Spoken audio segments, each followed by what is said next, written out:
کتنے لوگ بتاتے تھے. ہمارے شیخ رحمۃ اللہ علیہ کا بیان ہوتا تھا، اس وقت کی بات ہے.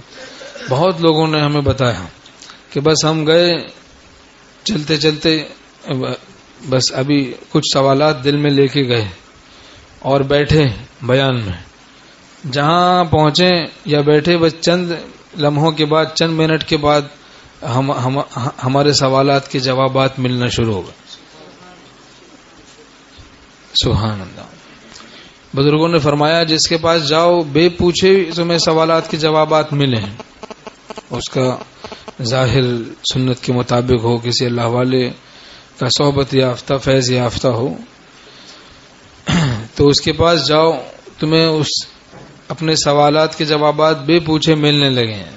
فرمایا اس کے یہ علامت ہے مؤید من اللہ ہونے کی، اللہ کی تائید اس کو حاصل ہے،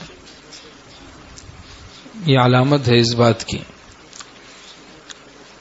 حضرت حکیم الامت تھانوی رحمۃ اللہ فرماتے ہیں منتفع ہونا تو اختیاری ہے، نافع ہونا غیر اختیاری ہے.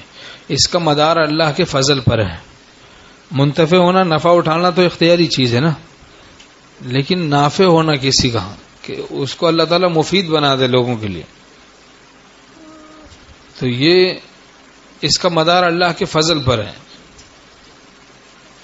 این سعادت بزور بازو نیست تانا بخشت خدا بخشندہ.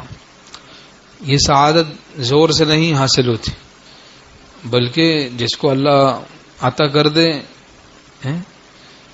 زور را بگزار زاری را بگی، زور چھوڑو، معروم فرماتے ہیں زاری کو اختیار کرو. رحمت حق زاری کی طرف متوجہ ہوتی ہے، عجز انکساری کی طرف، تقوی کی طرف اللہ کی رحمت متوجہ ہوتی ہے.